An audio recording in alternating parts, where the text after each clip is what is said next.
Parfait, parfait, parfait. Alors, encore une fois, bonjour et bienvenue. Oui, bonjour Paola. Tu as beaucoup de compagnie avec toi aujourd'hui. C'est parce qu'on est au Québec et au Québec, c'est la semaine de relâche. Donc, les enfants sont à la maison. Bon, on est vendredi, enfin, c'est vendredi. Donc, bon vendredi à tous. Alors, aujourd'hui, on est ensemble parce que je vais vous partager les cinq savoirs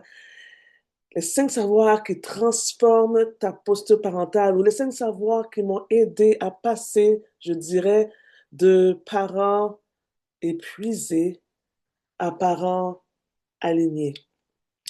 Alors, ce que j'avais envie de faire aujourd'hui, c'était vraiment de partager une petite partie de mon témoignage parce que, bon, il y a beaucoup de choses à dire, il y a plein de choses, mais juste une petite partie de mon témoignage en lien avec justement ces cinq savoirs que je pense qu'il va pouvoir t'aider. Alors, je t'encourage à prendre des notes. Si tu peux avoir un petit papier, un petit calepin, crayon, pour pouvoir prendre des notes, parce que oui, je partage un peu de moi, mais j'ai quand même des exercices à te faire faire. Moi, je suis comme ça. Ça, c'est c'est mon cœur d'enseignante. Alors, j'ai quand même des exercices à te faire faire pour que tu puisses changer justement ou améliorer ta posture parentale. Alors, pour commencer, j'ai une question pour toi. Est-ce que tu te reconnais dans ce que je vais te dire? Tu aimes profondément tes enfants, bien sûr. Bien sûr, tu les aimes énormément. Mais certains jours ou certains moments, hmm, t'en peux plus. Tu n'en peux plus. Tu réagis, tu cries, tu pleures peut-être, et après, la culpabilité s'installe. Est-ce que tu te reconnais dans ça? Est-ce que c'est quelque chose qui t'est déjà arrivé peut-être pas là? Est-ce que c'est quelque chose qui t'est déjà arrivé? Alors, c'est ce qui m'amène à te partager un peu de mon témoignage, mais avant, si jamais, là, surtout pour ceux qui m'écoutent en replay, c'est la première fois que vous me voyez. Alors, je me présente, mon nom est Kim Deducamo, mentor et stratège en transformation familiale. Et ma mission, c'est vraiment d'aider, d'accompagner les parents à justement avoir une posture plus alignée, une parentalité plus équilibrée, plus ferme, dans l'amour, dans la sagesse, et de commencer cette parentalité à partir de ce qu'on a de l'intérieur vers l'extérieur. Donc, c'est un peu ça. Et puis, tu pourras me suivre justement sur mes réseaux sociaux, Facebook, Instagram. Et si tu es en replay, s'il vous plaît, mets un like et puis ne te gêne pas à mettre un commentaire en lien dans ce que je vais dire, surtout sur les cinq savoirs que je partage aujourd'hui. Alors, ce que je veux faire, c'est parce que je veux partager cette partie très sensible et que je pense que c'est la première fois que j'en parle comme ça. C'est les 6 premiers à 1 an d'année, les 6 premiers mois de maternité, les 6 premiers mois de la naissance de mon premier garçon. Alors, rapidement, juste pour te mettre dans le contexte, c'est que à sa naissance, il est né avec un handicap, il est né avec des problèmes respiratoires, cardio, son cœur, je me rappelle, le cœur avait des petits trous dans son cœur, euh, cardio, respiratoire, beaucoup de complications. Et lui, il est resté 4 mois à l'hôpital après sa naissance. Alors là, déjà là, moi, là, mon rêve, premièrement, d'avoir un enfant neurotypique, je mets des guillemets, normal, parce qu'ils sont normaux, tombé à l'eau. Mon rêve d'avoir mon enfant naturel tombé à l'eau parce que j'ai eu césarienne, par césarienne que je l'ai eu. Mon rêve avoir l'enfant, tu rentres à la maison et puis tu fais ta maternité à la maison, tombé à l'eau. Je me rappellerai toujours, je dis, oh, j'ai hâte d'aller au supermarché ou au centre d'achat avec mon petit, me promener avec comme les autres font. Ah, tombé à l'eau. Donc, il n'y a pas eu ça du tout pour moi. Ça a été mon expérience. Euh, Très fragile, très dure, mais aujourd'hui, j'en suis sortie. C'est pour ça que je peux le raconter avec un sourire. Alors, tu peux voir déjà que physiquement, moi, physiquement, épuisé, en douleur, et malgré la douleur, malgré l'épuisement, il faut que je continue. Les émotions, j'ai passé à travers les tempêtes d'émotions, les questionnements, j'ai passé à travers les questionnements, les pourquoi, pourquoi moi, mais comment je vais faire? Le regard des autres, la honte, la peur du lendemain et aussi peut-être, je dirais pas la haine, mais peut-être un genre de je n'aime pas, je ne m'aime pas, je ne m'aime plus. Je n'aimais pas la situation, donc je ne m'aime plus non plus. Donc, j'ai passé aussi à travers un sentiment d'échec aussi parce que tu te dis pourquoi? Est-ce que c'est moi le problème? Est-ce que c'était l'autre? Qui est en faute? Qu'est-ce qui s'est passé? Etc. Tu te cherches, je me cherche parce que je ne me retrouvais plus non plus là-dedans. Et pourtant, j'ai découvert que le problème n'était pas mon enfant. Pour plus tard, j'ai trouvé que merci, merci à Dieu qui m'a amené cette personne-là, en tout cas, j'en ai parlé tantôt, pour me faire réaliser que le problème, c'est pas ton enfant. Le problème, c'est un parent qui m'écoute aujourd'hui et qui peut avoir subi un petit peu ou qui vit un peu de ce que j'ai vécu aussi, juste un peu. Le problème n'est pas ton enfant. Et des fois, je pense à des parents, peut-être ton enfant est pas malade, etc., mais il a des problèmes de comportement, c'est difficile. Le problème n'est pas ton enfant. C'est pas ton enfant, c'est ta posture intérieure. C'est ton intérieur. Et c'est ça qui va transformer. Alors, je vais te partager tout de suite mes 5 savoirs pendant ce parcours-là. Je te dirais pendant la première année de la naissance du petit et comment vraiment j'ai changé, j'ai été transformée aussi. Je veux dire aussi quand même, j'avais une certaine base parce que je suis en éducation, hein. Je suis là, ça fait des années que je suis en éducation. Et aussi, j'avais suivi aussi des petites formations là et là sur la parentalité aussi. Donc ça, je peux te dire que franchement, une chose que j'avais su parce que je serais encore plus bas. Je pense que je serais encore plus bas. Savoir numéro un, voilà ce que tu veux savoir. Mon savoir numéro un, c'est de savoir poser des limites sans culpabilité. Savoir, en fait, qu'on dire non pour dire oui à toi. Ça, c'était la première chose. Dire non à ce qui me vide pour dire oui à ce qui va me remplir. Pour dire oui à moi et oui aussi à ma famille. Parce que la réalité, un parent épuisé n'est pas plus disponible émotionnellement pour son enfant. Un parent épuisé n'est plus disponible pour son enfant parce que tu es épuisé. Tu es épuisé. Donc, il faut savoir mettre des limites, sachant que quand tu mets des limites, tu n'es pas en train de mettre un mur entre toi et les autres. C'est pas un mur. Je te dirais, c'est plus comme une frontière. Donc, c'est possible, sauf que peut-être que non. Là, c'est non. Je dirais ça, ça ressemble plus à une frontière. Alors, la première chose que je veux que tu fasses aujourd'hui, ça, c'est le premier exercice que je te donne en lien avec ce savoir que je viens de te partager, c'est d'identifier une limite que tu n'oses pas poser. Et qu'est-ce que ça te coûte de poser cette limite-là? Peux-tu identifier une limite? Identifie-la et pose-la. J'entends dire souvent, oui, mais je devrais faire ça, je devrais faire ça, j'ai ça à faire, je devrais. Tu sais que les je devrais, je dois, c'est ça qui amène aussi à la longue la culpabilité. Pourtant, tu as besoin. Tu as besoin.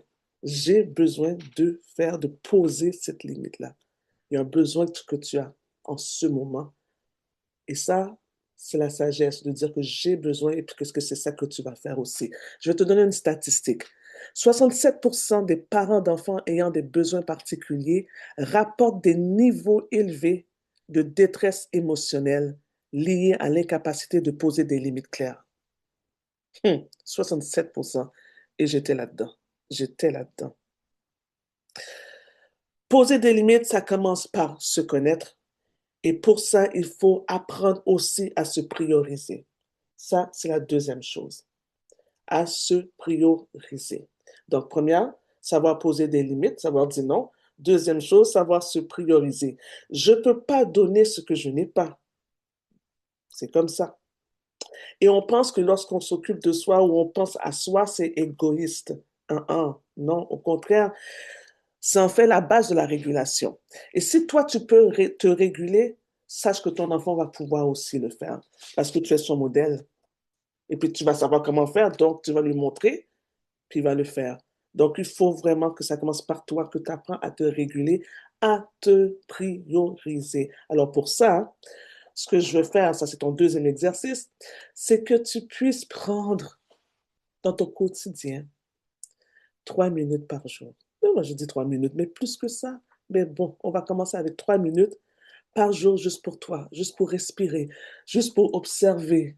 Je regarde comme ça parce que là, c'est la fenêtre qui est à côté de moi, puis je vois dehors. C'est beau, hein, il y a un beau soleil dehors. Donc, respirer, observer, et ça, sans écran. Mais les réseaux sociaux de côté, parce que les réseaux sociaux, là, ça travaille dans la tête tellement, ça fait la tête marcher tellement, t'es pas en repos total. Pause sur les réseaux sociaux. Et pause sur la performance. C'est pas le temps de commencer à faire le ménage. Ah, j'espère que je parle à quelqu'un. Tu sais, quand tu dis, OK, là, je vais rien faire. Et là, tu penses à ça. Oh, j'ai pas fait ça. Je vais aller. Non. Dépose le balai, laisse faire la vaisselle, repose-toi. Pause de 3 minutes. Pause de 3 minutes. Je me rappelle lorsque justement dans ces temps où j'étais à l'hôpital, et moi j'ai dormi à l'hôpital pendant un mois, et je ne sais pas si je parle à quelqu'un qui a déjà dormi à l'hôpital, qui a passé une nuit, 2 nuits, 3 nuits. Imagine que moi j'ai passé 40 jours, un bon 40 jours à l'hôpital, à dormir à l'hôpital. Je ne dormais pas. Ben, il a fallu que je sorte de là. Il a fallu qu'à un moment donné, je me dise, Kim, sors de cet environnement-là pour te prioriser toi-même, pour aérer ton cerveau, ton corps, etc. Il a fallu que je fasse ça parce que, Et c'était pour moi une façon justement de me prioriser. J'allais prendre des marches, je mettais de la musique, et puis etc. Alors, je te donne une statistique. Les parents qui pratiquent des moments de ressourcement quotidien, même court, ça peut être petit, 3 minutes, présentent 40% moins de comportements réactifs envers leurs enfants. Je répète cette statistique. Les parents qui pratiquent des moments de ressourcement quotidien, même court, 3 minutes, présentent 40% moins de comportements réactifs envers leurs enfants. Alors, qu'est-ce qu'on va faire? On va se prioriser. On va se prioriser. Se prioriser. Alors, j'ai dit quoi? Premier savoir, j'ai parlé de se poser des limites. Deuxième, se prioriser. Se prioriser, c'est aussi savoir qui on est. Ça, c'est la troisième. Parce on peut pas être stable donc, si on n'a pas, si on reconnaît pas qui on est vraiment, notre identité, si notre identité n'est pas stable.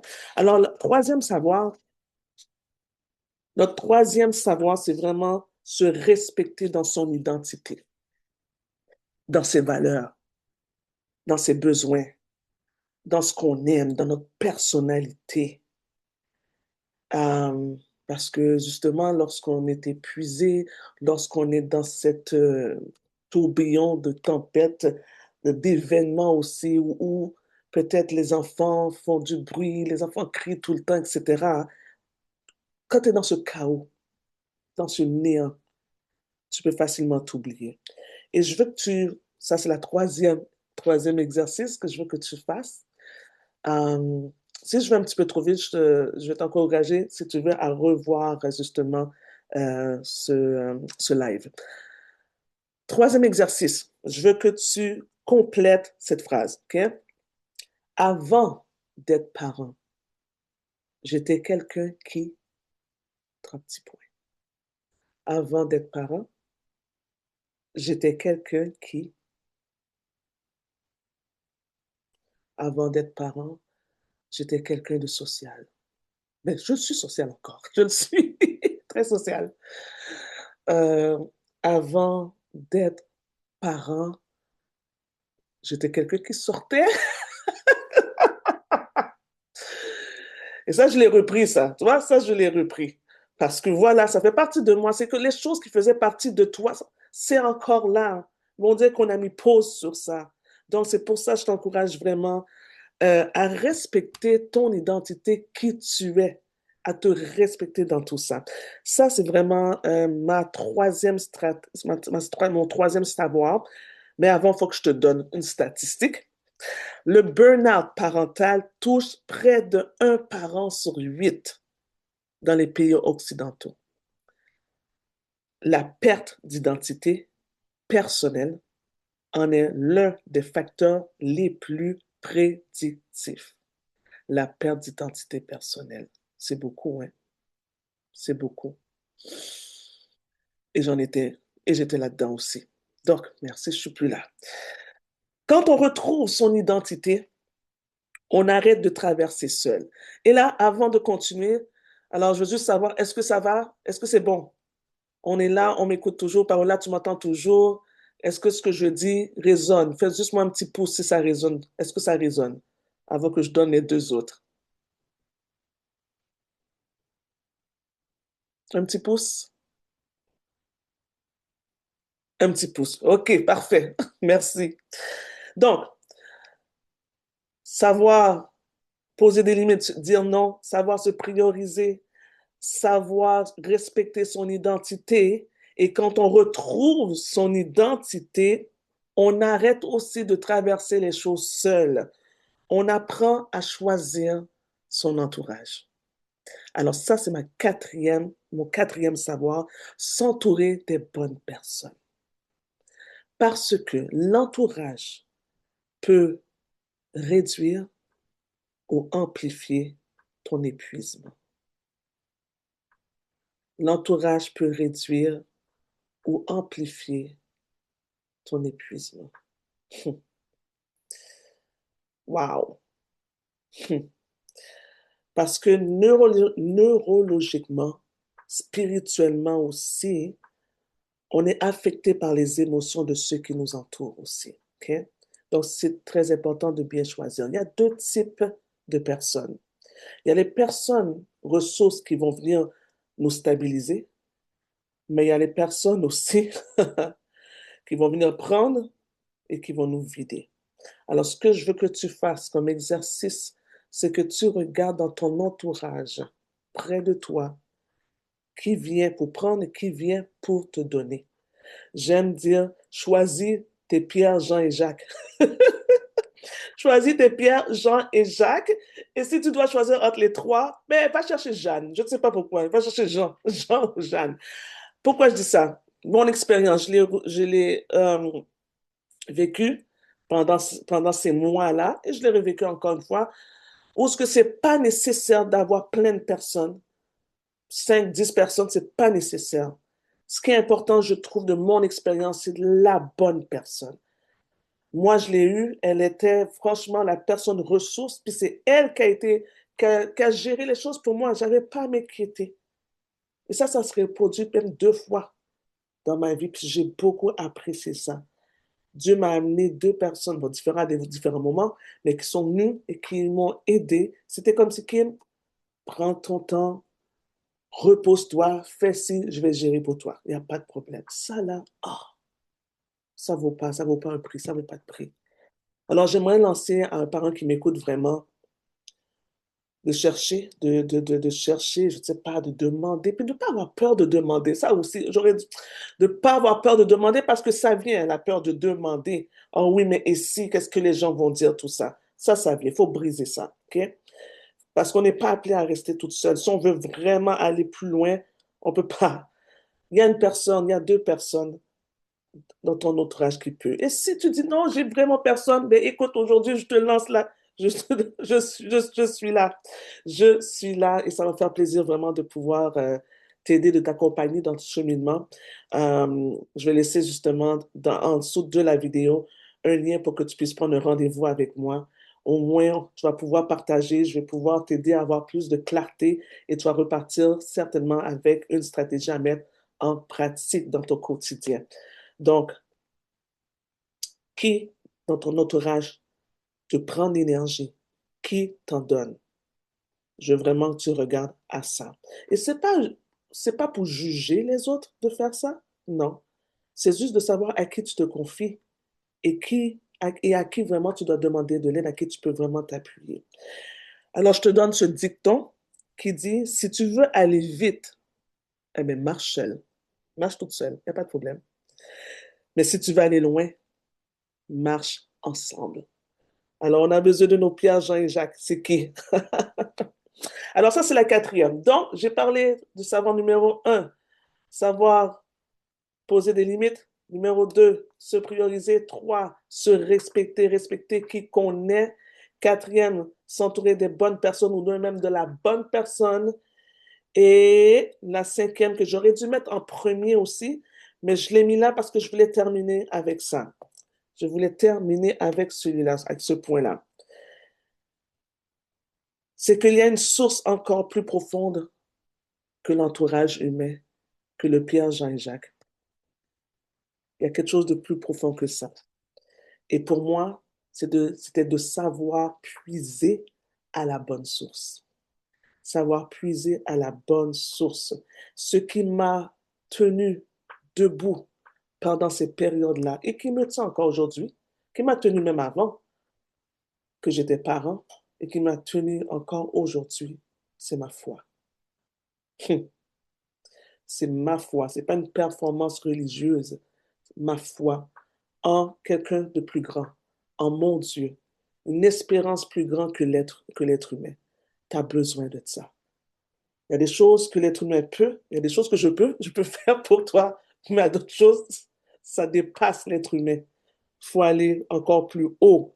Et c'est vraiment ma source à moi. Alors, je te pose la question, quelle est ta source? Qu'est-ce qui te connecte à quelque chose de plus grand que l'épuisement en ce moment? Tu sais, je me rappelle, il fut un temps, c'est juste pour te dire que vraiment, tu as besoin de ça. Il fut un temps où là où il n'y avait personne, ce moment-là, il n'y avait personne, j'étais toute seule et que je pleurais. Je me rappelle, j'étais à terre, je pleurais parce que je me disais, pourquoi moi, pourquoi moi, pourquoi moi? Qu'est-ce que j'ai fait, Seigneur? Qu'est-ce que j'ai fait? Je criais, je criais. Et sans mentir, je vous dis, j'ai entendu cette voix dans mon oreille qui m'a dit, qu'est-ce que tu fais? Ma fille, lève-toi. C'était tellement clair, saisissant cette voix. Je me suis levée et je me suis dit, mais c'est vrai, qu'est-ce qu'il y a? Qu'est-ce que je fais? Et puis en plus, je me disais, Kim, t'es en douleur toi-même physiquement. Puis tu vas aller te mettre par terre pour pleurer. Lève-toi, lève-toi. Alors, c'est ma foi, vraiment, qui m'a aidé à passer à travers toute euh, épreuve. Est-ce que je peux dire épreuve aujourd'hui? C'est des montagnes, hein? Des montagnes, des vallées, et puis tu passes à travers et tu deviens plus fort à la fin. Alors, je te lis ce dicton-là qui dit, l'arbre qui résiste à la tempête n'est pas celui qui ne plie pas. Je suis tombée, j'étais à terre, je me suis relevée, mais c'est celui dont les racines sont profondes. Où vont tes racines? Tu peux pencher à droite, à gauche, en avant, tourner, toutes ces émotions, à un moment donné, les racines, elles vont où? Quelle est ta source? Donc ça, c'est mon cinquième savoir. Et si je répète aujourd'hui ce qu'on a vu rapidement, c'était vraiment un petit live que je voulais faire rapidement pour toucher quelqu'un aujourd'hui. La première chose, c'est de savoir de poser des limites sans culpabilité. La deuxième chose, se prioriser pour rester vraiment stable. La troisième, respecter son identité. Souviens-toi qui tu es, qui tu étais. Tu l'es toujours et peut-être même mieux encore. Troisième, s'entourer de bonnes personnes. Si ce n'est pas la bonne personne en ce moment, dans cette saison, dans ta vie, qui doit être à côté de toi, qui doit être avec toi, qui doit entendre tes secrets, tes murmures, tes plaintes. C'est pas n'importe qui. Il y a une personne qui va venir et cette personne-là va être un soutien pour toi, un support pour toi. Et la cinquième chose, c'est de puiser à la bonne source. Ma source, ma foi, c'est mon Dieu. Et c'est ce que j'ai à partager, c'est ce que je veux te donner aussi aujourd'hui, puis c'est ce qui va te fortifier pour passer à travers ce qu'on appelle l'épuisement, les burn-out, euh, la fatigue, le chaos lorsqu'on est dans la parentalité et que tu cherches à droite des solutions, tout ça.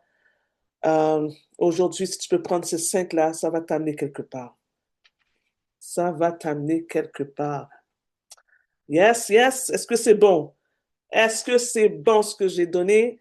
Est-ce qu'on va mettre ça en pratique? Mettez-moi ça en commentaire. Qu'est-ce que vous allez mettre en pratique? Et si vous voulez aller aussi un petit peu, juste un peu plus loin encore, hein, moi, je vous invite à aller plus loin. Pas seulement plus vite, mais plus loin, plus profond aussi. Alors, je t'invite vraiment à aller voir ma mini-formation que j'ai faite justement parents alignés. Parce que c'est à partir de tout ce que je viens de te dire, mon expérience, tout ça que j'ai bâti ce cours, cette mini-formation de 3 heures, 2 heures et demie, 3 heures de temps. Et c'est quoi? Le contenu, on va parler de comment réguler nos propres émotions, nous autres, en tant que parents, pour mieux accompagner les émotions de nos enfants. Donc, tu sais, quand l'enfant fait des crises toujours, et puis là, ça vient te chercher, puis tu ne sais pas pourquoi, tout ça. Bon, on en parle, j'en parle en profondeur là-dedans. Et aussi, surtout, comment trouver ta posture. Retrouver une posture intérieure, une posture plus stable, une posture durable, une posture plus alignée. Donc, c'est pour ça, ça s'appelle Parents alignés. Donc, c'est une mini-formation de 5 modules que tu écoutes, etc. Et c'est 37 $. Donc, le lien aussi, ça, je vais le mettre en dessous de la vidéo. Tu pourras aller voir les détails. Sinon, encore une fois, je veux peut-être dire, tu peux aujourd'hui, en ce moment, être épuisé dans l'épuisement, dans la fatigue. Ça, c'est aujourd'hui. Demain, tu peux choisir d'être ancré. Tu peux choisir d'être aligné. Aujourd'hui, tu es peut-être là, mais je sais que demain, ça peut changer. Alors, est-ce que tout le monde, est-ce que ça va? Ça va, ça va? C'est bon? Yes. N'oubliez pas de laisser un commentaire, des petits cœurs, des petites likes. Et encore une fois, si vous avez des questions ou des commentaires, de les mettre aussi. Je vais les lire aussi, puis ça me fait vraiment plaisir. Encore une fois, vous avez 2 choix. Je vous laisse avec 2 choses.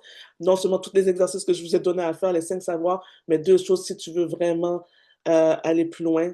Tu peux soit prendre un appel, un rendez-vous avec moi, ou aller te procurer la mini-formation Parents alignés. Yes. Alors, sur ce, à la prochaine.